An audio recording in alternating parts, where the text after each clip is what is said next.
બ્રહ્મવૈવર્ત પુરાણની કથાને આગળ વધારી ભાગ 9મો।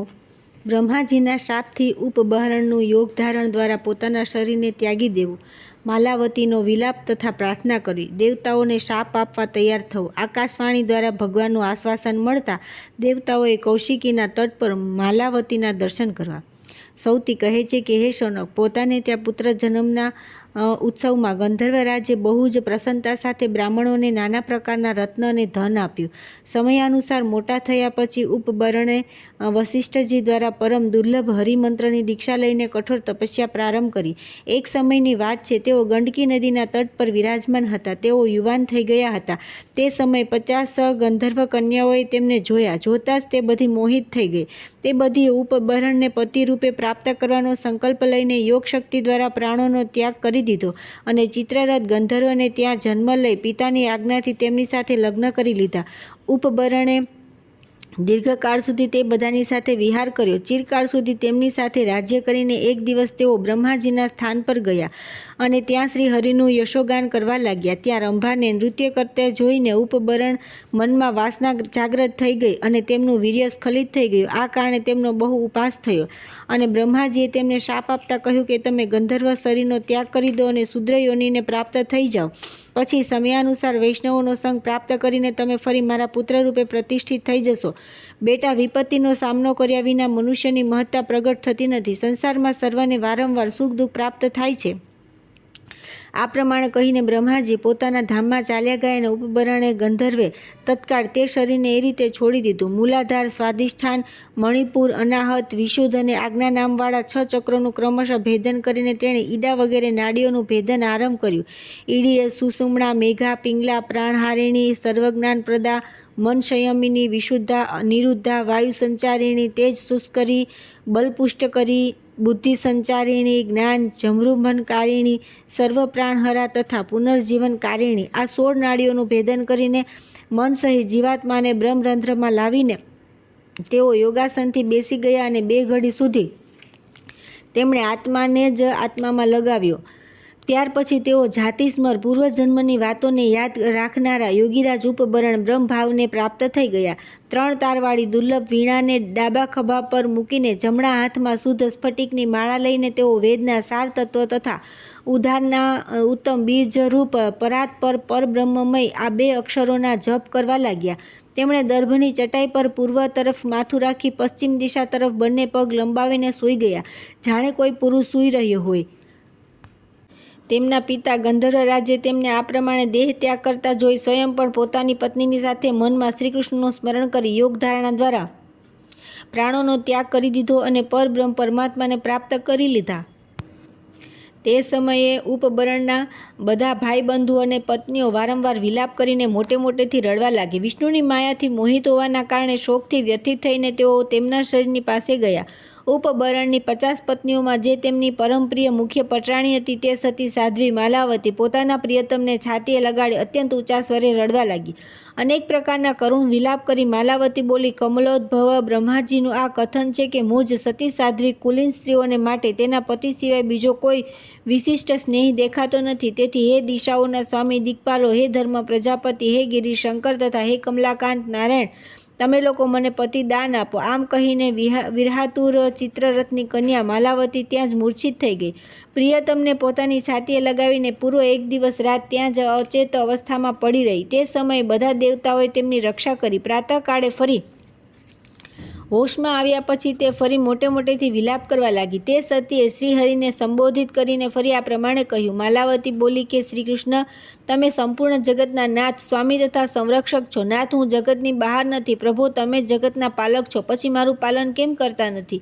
આ પતિ છે અને હું તેમની પત્ની છું। આ પ્રકારે જો ઈદમ અને મમનો ભાવ ઉત્પન્ન થાય છે તો તમારી માયાની કરામત છે। તમે જ સર્વના સ્વામી છો અને એવું જ થવું વધારે સંભવ છે, કેમ કે તમે સર્વના કારણ છો। કર્મફળથી ગંધર્વ ઉપબરણ મારા પ્રિયતમ પતિ થયા અને હવે કામવશ જ હું તેમની પ્રિયતમા પત્ની થઈશ. હવે કર્મભોગના અંતમાં તેઓ મુજ પ્રિયાને કયા સ્થાનમાં મૂકીને ચાલ્યા ગયા તથા કોણ કોની પ્રિયા છે? વિધાતા જ કર્મ અનુસાર પ્રાણીઓને એકબીજાથી સંયુક્ત અને વિયુક્ત કરે છે. સંયોગમાં પરમ આનંદ મળે છે અને વિયોગમાં પ્રાણો પર સંકટ ઉપસ્થિત થઈ જાય છે.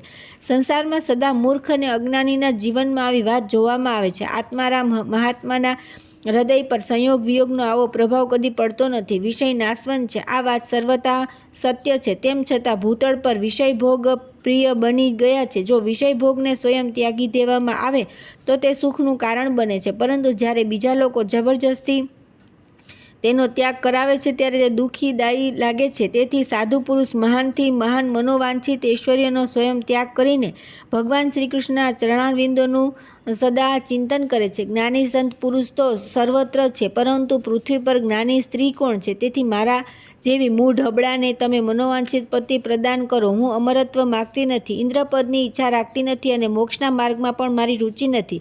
તેથી તમે મારા આ શ્રેષ્ઠ પ્રાણ વલ્લભ મને આપી દો, કેમ કે એ મારા માટે ધર્મ, અર્થ, કામ અને મોક્ષ ચારે પુરુષાર્થથી પ્રાપ્તિ કરાવનારા શ્રેષ્ઠ દેવતા છે. જગદીશ્વર, પૃથ્વી પર જેટલી પણ સ્ત્રીઓ છે તેમનામાંથી કોઈને પણ વિધાતાએ ગંધર્વ કુમાર જેવો ગુણવાન પતિ આપ્યો નથી.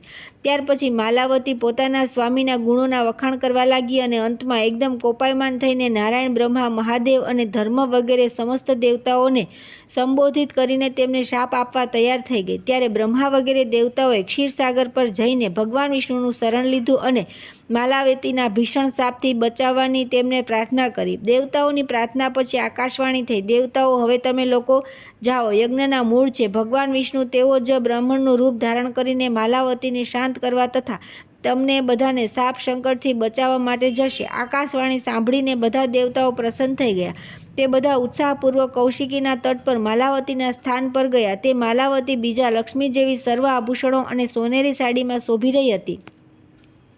તેના કપાળમાં સિંદૂરનો ચાલો શોભી રહ્યો હતો. તે શરદકાળના ચંદ્રમાની શાંત પ્રભા જેવી પ્રકાશિત થઈ રહી હતી અને પોતાના તેજથી અગ્નિશિખા જેવી પ્રજ્વલિત થઈ રહી હતી. પતિના સૌને છાતીએ લગાવીને યોગાસન લગાવીને બેઠી હતી અને તેમના જમણા હાથમાં સ્વામીની સુરમ્ય વીણા હતી. પ્રાણવલ્લભ પ્રત્યે ભક્તિ તથા સ્નેહના કારણે યોગ મુદ્રાપૂર્વક અંગૂઠા અને તર્જનીના અગ્રભાગમાં શુદ્ધ સ્ફટિકની માળા ધારણ કરી હતી. મનોહર ચંપા જેવી અંગ કાંતિ, લાલ ટિંડોળા જેવા અરુણ હોઠ અને ગળામાં રત્નોની માળા શોભી રહી હતી. તે સુંદરી 16 વર્ષની અવસ્થાથી યુક્ત તથા નિત્ય સુસ્થિર યૌવનથી સંપન્ન હતી. તે સતી પોતાના સ્વામીના શવને વારંવાર શુભ દ્રષ્ટિથી જોઈ રહી હતી. આ સ્થિતિમાં માલાવતીને જોઈને તે બધા દેવતાઓને આશ્ચર્ય થયું. તે બધા ધર્માત્મા અને ધર્મભીરુ હતા, તેથી ક્ષણવાર પોતાને છુપાવીને ઊભા રહ્યા. ત્યાર પછી આવે છે બ્રાહ્મણ. બાલક રૂપધારી વિષ્ણુનો માલાવતી સાથે સંવાદ. બ્રાહ્મણના પૂછવાથી માલાવતીએ પોતાના દુઃખ અને ઈચ્છાને વ્યક્ત કરવી તથા બ્રાહ્મણે કર્મફળના વિવેચનપૂર્વક વિભિન્ન દેવતાઓની આરાધનાથી પ્રાપ્ત થનારા ફળનું વર્ણન કરવું. શ્રી કૃષ્ણ તથા તેમની ભક્તિનો મહિમા કહેવો. સૌથી કહે છે કે હે મુનિ, ક્ષણવાર ત્યાં ઊભા રહી પરમ મંગલદાયક બ્રહ્મા અને શિવ વગેરે દેવતા માલાવતીની પાસે ગયા. દેવતાઓને આવેલા જોઈને પતિવ્રતા માલતીએ પોતાના પ્રાણવલ્લભ તેમને સમીપ મૂકીને તે બધાને પ્રણામ કર્યા. ત્યાર પછી તે ધ્રુસકે રડવા લાગી. એ દરમિયાન ત્યાં તે દેવ સમાજની અંદર કોઈ બ્રાહ્મણ બાળક આવ્યો. તેની આકૃતિ અત્યંત મનોહર હતી. દંડ, છત્ર, શ્વેત વસ્ત્ર અને ઉજ્જવળ તિલક ધારણ કરી તથા હાથમાં એક મોટું પુસ્તક લઈ તે બ્રહ્મકુમાર પોતાના તેજથી પ્રકાશિત થઈ રહ્યો હતો. તેના બધા અંગો ચંદન ચર્ચિત હતા. તે પરમ શાંત લાગતો હતો અને મંદ મંદ મુસ્કરાતો હતો. વિષ્ણુની માયાથી વિસ્મિત થયેલા દેવતાઓની અનુમતિ લઈને તે ત્યાં દેવસભાની મધ્યમાં બેસી ગયો અને તારાઓની મધ્યમાં ચંદ્રમાની જેમ શોભાયમાન થવા લાગ્યો. તે બ્રાહ્મણ બાળકે સમસ્ત દેવતાઓ તથા માલાવતીને આ પ્રમાણે કહ્યું. બ્રાહ્મણે કહ્યું કે અહીં બ્રહ્મા અને શિવ વગેરે દેવતાઓ શા માટે પધાર્યા છે? જગતનું સર્જન કરનારા સાક્ષાત વિધાતા અહીં શા માટે આવ્યા છે? સમસ્ત બ્રહ્માંડોનો નાશ કરવાવાળા સ્વયં સર્વવ્યાપી શંભુ પણ અહીં વિરાજી રહ્યા છે. એનું શું કારણ છે? ત્રણેય લોકના સમસ્ત કર્મોના સાક્ષી ધર્મ પણ અહીં ઉપસ્થિત છે. આ મોટું આશ્ચર્ય છે. સૂર્ય, ચંદ્રમા, અગ્નિ, કાલ, મૃત્યુ, કન્યા તથા યમ વગેરેનો સમાગમ અહીં કયા કારણે સંભવ થયો? હે માલાવતી, તમારા ખોળામાં આ સૌ કોનું છે? જીવતી જાગતી સ્ત્રીની પાસે મરેલો પુરુષ કેમ છે? આ સભામાં દેવતાઓ તથા માલાવતીને આવો પ્રશ્ન કરી તે બ્રાહ્મણ ત્યારે ચૂપ થઈ ગયા. ત્યારે માલાવતીએ તે વિદ્વાન બ્રાહ્મણને પ્રણામ કરીને આ પ્રમાણે કહ્યું. માલાવતીએ કહ્યું કે હું બ્રાહ્મણ રૂપધારી ભગવાન વિષ્ણુને પ્રસન્નતાપૂર્વક પ્રણામ કરું છું, જેમના આપેલા જળ અને પુષ્પ માત્રથી સંપૂર્ણ દેવતા અને શ્રીહરિ પણ સંતુષ્ટ થયા છે.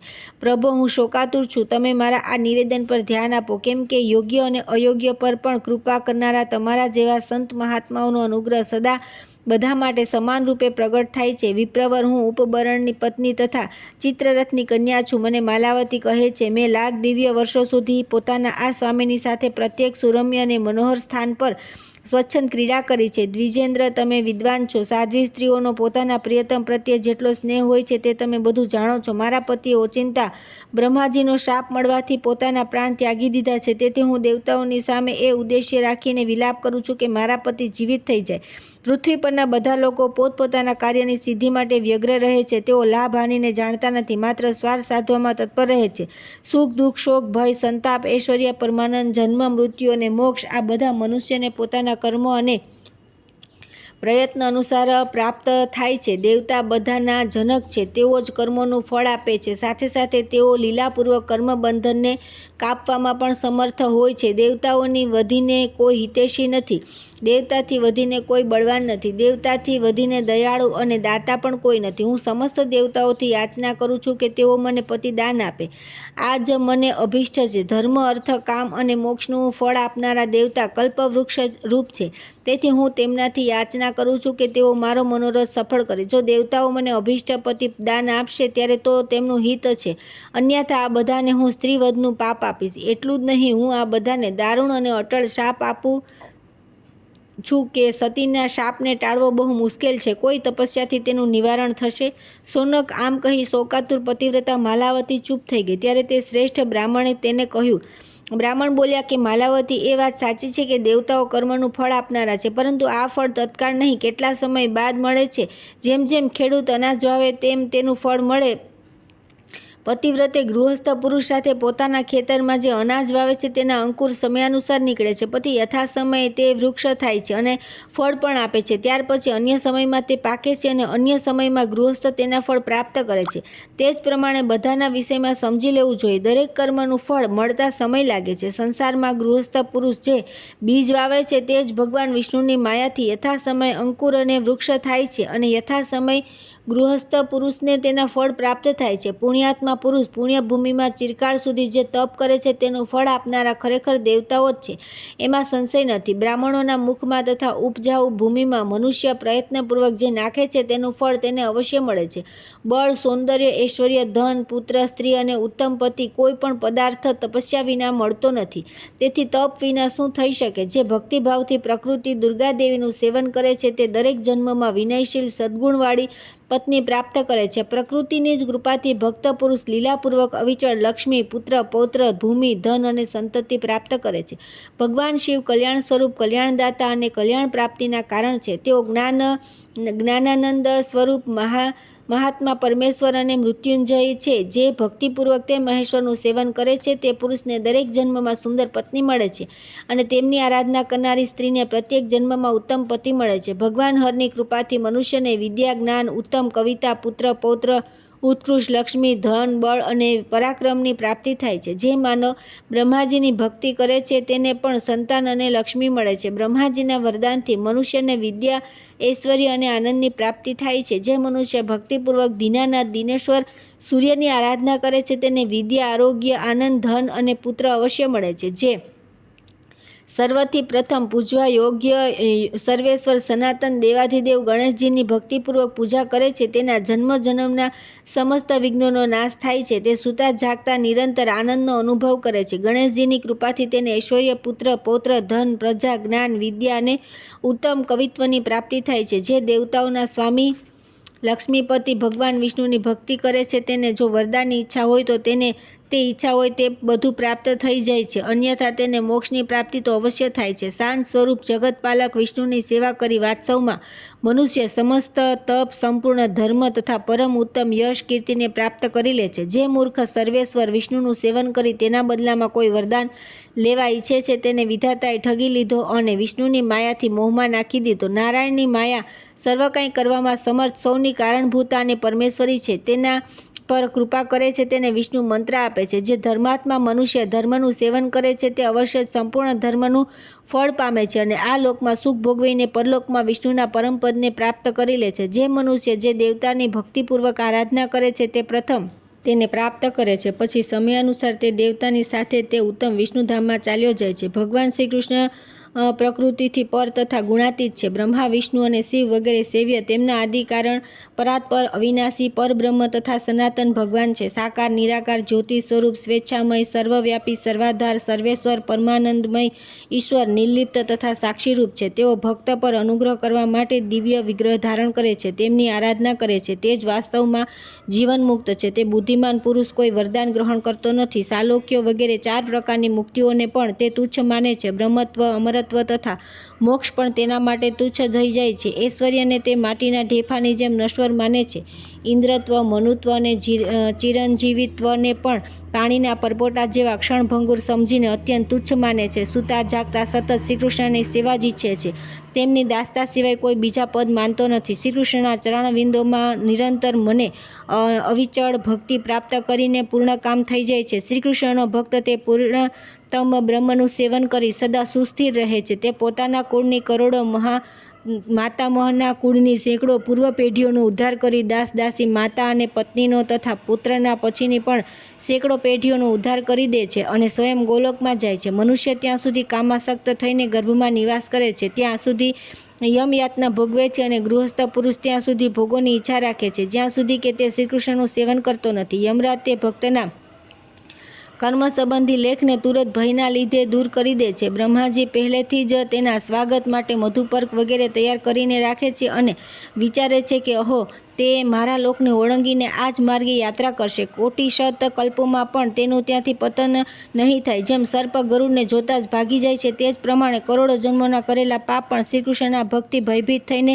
તેને છોડીને પલાયન થઈ જાય છે. શ્રીકૃષ્ણ ભક્ત માનવ શરીર છોડ્યા પછી નિર્ભય થઈ ગોલોકમાં જાય છે. ત્યાં ગયા પછી દિવ્ય શરીર ધારણ કરી નિરંતર શ્રીકૃષ્ણની સેવા કરે છે. શ્રીકૃષ્ણ જ્યાં સુધી ગોલોકધામમાં નિવાસ કરે છે ત્યાં સુધી ભક્ત નિરંતર તેમની સેવામાં રહે છે. શ્રીકૃષ્ણનો દાસ બ્રહ્માના નશ્વર આયુને એક નિમેષ જેટલું માને છે. ત્યાર પછી આવે છે બ્રાહ્મણ દ્વારા પોતાની શક્તિનો પરિચય. મૃતકને જીવિત કરવાનું આશ્વાસન. માલાવતીએ પતિના મહત્વને બતાવવું અને કાળ, યમ, મૃત્યુ, કન્યા વગેરે બ્રાહ્મણ દ્વારા બોલાવડાવીને તેમની સાથે વાત કરવી. યમ વગેરે પોતાને ઈશ્વરની આજ્ઞાના પાલક બતાવવા અને તેને શ્રીકૃષ્ણ ચિંતન માટે પ્રેરિત કરવા. બ્રાહ્મણ બોલ્યા કે પતિવ્રતે, આ તમારા પ્રિયતમનું મૃત્યુ કયા રોગથી થયું છે? હું વૈદ પણ છું, તેથી બધા રોગોની ચિકિત્સા પણ જાણું છું. સતી માલાવતી, કોઈ રોગથી મૃતક જેવો થઈ ગયો હોય અથવા મરી ગયો હોય તો હું તે જીવને ચિકિત્સા સંબંધી મહાન જ્ઞાન વડે ચપટી વગાડતા જીવિત કરી શકું છું. જેમ શિકારી પશુને બાંધી સામે લઈ આવે છે તે જ પ્રમાણે હું જરા, મૃત્યુ, યમ, કાળ તથા વ્યાધિઓને બાંધીને તમારી સામે લાવી તમારે હવાલે કરવાની શક્તિ ધરાવું છું. સુંદરી, જે ઉપાયથી રોગ શરીરધારીઓના શરીરોમાં ન ફેલાય તે તથા રોગોનું જે કારણ છે તે બધું હું સારી રીતે જાણું છું. હું શાસ્ત્રના તત્વજ્ઞાન પ્રમાણે તે ઉપાયને પણ જાણું છું જેનાથી વ્યાધિઓનું દુષ્ટ અને અમંગલકારી બીજ અંકુરિત જ ન થાય. જે યોગથી અથવા રોગજનિત કષ્ટથી દેહ ત્યાગ કરે છે તેના જીવિત થવાનો ઉપાય શું છે અને પણ હું યોગ ધર્મના પ્રભાવથી જાણું છું. બ્રાહ્મણની આ વાત સાંભળીને સતી માલાવતીના મનમાં ઉત્સાહ થયો. તે હસીને તેના ચિત્તમાં સ્નેહ ઉભરાયો અને તે હર્ષ ભરેલી બોલી. માલાવતીએ કહ્યું કે હું આ બાળકના મુખથી કેવી આશ્ચર્યજનક વાત સાંભળવામાં આવી છે. આ ઉંમરમાં તો બહુ નાનો દેખાય છે, પરંતુ આનું જ્ઞાન યોગ વેતાઓ જેવું ઉચ્ચ કોટીનું છે. બ્રહ્મન, તમે મારા પ્રિયતમ પતિને જીવિત કરી દેવાની પ્રતિજ્ઞા કરી છે. સત્પુરુષોનું વચન કદી મિથ્યા હોતું નથી. તેથી તે જ ક્ષણે મને વિશ્વાસ થઈ ગયો કે મારા પતિ જીવતા થઈ ગયા. વેદ વેતાઓમાં શ્રેષ્ઠ બ્રાહ્મણ, તમે મારા પ્રાણ વલ્લભને પછી જીવતા કરજો. પહેલાં હું જે સંદેહવશ જે પૂછું છું તેનો જવાબ આપો. આ સભામાં હવે મારા પ્રાણના જીવતા થઈ અહીં હાજર રહેશે ત્યારે તેમની ઉપસ્થિતિમાં હું તમને કોઈ વાત પૂછી શકીશ નહીં, કેમ કે તેમનો સ્વભાવ બહુ તીખો છે. આ સભામાં બ્રહ્મા વગેરે દેવતાઓ વિદ્યમાન છે. વેદ વેતાઓમાં શ્રેષ્ઠ તમે પણ અહીં ઉપસ્થિત છો, પરંતુ તમારા બધામાંથી કોઈ મારો સ્વામી નથી. જો સ્વામી પોતાની પત્નીની રક્ષા કરે છે તો તેનું કોઈ ખંડન કરી શકતું નથી, તથા તે જો તેનું શાસન કરે, તેને દંડ આપે તો પૃથ્વી પર બીજો કોઈ તેના સ્વામીથી રક્ષા કરતો નથી. એ જ પ્રમાણે દેવતાઓમાં, ઇન્દ્રમાં અથવા બ્રહ્મા કે રુદ્રમાં પણ એવી શક્તિ નથી. સ્વામી અને સ્ત્રીમાં પતિ પત્ની ભાવ સંબંધ જાણવા જોઈએ. સ્વામી જ સ્ત્રીઓનો કરતા હરતા શાસક, પોષક, રક્ષક, ઇષ્ટદેવ તથા પૂજ્ય છે. નારીને માટે પતિથી વધીને બીજો કોઈ ગુરુ નથી. જે ઉત્તમ કુળમાં ઉત્પન્ન થયેલી કન્યા છે તે સદા પોતાના પ્રાણ વલ્લભના વશમાં રહે છે. જે સ્વતંત્ર હોય છે તે સ્વભાવથી દુષ્ટા છે, તેને કુલટા કહેવામાં આવી છે. જે દુષ્ટા છે તે મનુષ્યોમાં અધમ છે તથા તે પરપુરુષનું સેવન કરે છે. તે જ સદા પોતાના પતિની નિંદા કરે છે. તે અવશ્ય કોઈ નીચ કુળની કન્યા હોય છે. બ્રહ્મન, હું ઉપબરણની પત્ની, ચિત્રરથની પુત્રી અને ગંધર્વરાજની પુત્રવધુ છું. મેં સદા મારા પ્રિયતમ પતિમાં ભક્તિભાવ રાખ્યો છે. વેદવેતાઓમાં શ્રેષ્ઠ બ્રાહ્મણ તમે બધાને અહીં બોલાવવામાં સમર્થ છો. તેથી કાળ, યમ તથા મૃત્યુ કન્યાને મારી પાસે લઈ આવો. માલાવતીની આ વાત સાંભળીને વેદવેતાઓમાં ઉત્તમ બ્રાહ્મણે તે સભામાં તેમને બધાને બોલાવીને પ્રત્યક્ષ ઊભા રહી દીધા. સતી માલાવતીએ સર્વપ્રથમ મૃત્યુ કન્યાને જોઈ. તે કાળા રૂપ રંગની હતી. તે જોવામાં ભયંકર હતી. તેમણે લાલ રંગના કપડાં પહેર્યા હતા. તે મંદ મંદ મુસ્કરાઈ હતી. તેને 6 ભુજાઓ હતી. તે શાંત, દયાળુ અને મહાસતી હતી તથા પોતાના સ્વામી કાળના વામ ભાગમાં 64 પુત્રોની સાથે ઊભી હતી. ત્યાર પછી સતી માલાવતીએ નારાયણના અંશભૂત કાળને પણ સામે ઊભેલો જોયો. તેનું રૂપ અત્યંત ઉગ્ર, વિકટ તથા ગ્રીષ્મ ઋતુના સૂર્યની જેવું પ્રચંડ તેજયુક્ત હતું. તેના 6 મુખ, 16 ભુજાઓ અને 24 નેત્ર હતા. પગ પણ 6 હતા. શરીરનો રંગ કાળો હતો. તેણે પણ લાલ વસ્ત્ર પહેર્યા હતા. તે દેવતાઓનો પણ દેવતા છે. તેની આકૃતિ વિકરાળ છે. તે સર્વસંહારરૂપી કાળનો અધિદેવતા, સર્વેશ્વર તથા સનાતન ભગવાન છે. તેના મુખ પર મંદ મુસ્કાનજન્ય પ્રસન્નતા દેખાતી હતી. તેણે હાથમાં અક્ષમાળા ધારણ કરેલી હતી અને તે પોતાના સ્વામી તથા આત્મા પરમ બ્રહ્મ શ્રીકૃષ્ણનું નામ જપી રહ્યો હતો. આ પછી સતીએ પોતાની સામે અત્યંત દુર્જય વ્યાધિ સમૂહોને જોયા, જે અવસ્થામાં અત્યંત વડીલ વૃદ્ધ હોવા છતાં પણ પોતાની માતાની નિકટ દૂધ પીતા બાળક જેવા દેખાતા હતા. ત્યાર પછી તેણે સામે યમને જોયા, જે ધર્મ અધર્મના વિચારને જાણનારા પરમ ધર્મ સ્વરૂપ તથા પાપીઓના પણ શાસક છે. તેમના પગ સ્થૂળ હતા. શરીરની કાંતિ શ્યામ હતી. ધર્મનિષ્ઠ સૂર્યનંદન યમ પરબ્રહ્મ સ્વરૂપ સનાતન ભગવાન શ્રીકૃષ્ણનો મંત્ર જપી રહ્યા હતા. તે બધાને જોઈને મહાસાધ્વી માલાવતીના મુખ અને નેત્ર પ્રસન્નતાથી ખીલી ઉઠ્યા. તેણે નિશંસક થઈને પહેલાં યમને પૂછ્યું. માલાવતી બોલી કે ધર્મશાસ્ત્ર વિશારદ, ધર્મનિષ્ઠ ધર્મરાજ પ્રભુ, આપ સમયનું ઉલ્લંઘન કરીને મારા પ્રાણનાથને કઈ રીતે લઈ જાઓ છો? યમરાજે કહ્યું કે પતિવ્રતે સમયે પૂરો થયા વિના તથા ઈશ્વરની આજ્ઞા મળ્યા વિના આ પૃથ્વી પર કોઈનું મૃત્યુ થતું નથી. જે મર્યો નથી એવા પુરુષને હું લઈ જતો નથી. હું કાળ, મૃત્યુ કન્યા તથા અત્યંત દુર્જય વ્યાધિ સમૂહ એ આયુ પૂર્ણ થવાથી જેના મૃત્યુનો સમય આવી પહોંચે છે તેને જ ઈશ્વરની આજ્ઞાથી લઈ જઈએ છીએ. મૃત્યુ કન્યા વિચારશીલ છે. આ આયુ પૂરું થતાં જેને પ્રાપ્ત થાય છે તેને જ હું લઈ જાઉં છું. તમે તેને જ પૂછો, તે કયા કારણે જીવને પ્રાપ્ત થાય છે? માલાવતી બોલી, મૃત્યુ કન્યા, સ્વામીના વિયોગથી થનારી વેદનાને જાણો છો. તેથી પ્રિય સખી જણાવો, મારી હયાતીમાં તમે મારા પ્રાણ વલ્લભને કેમ હરી જાઓ છો?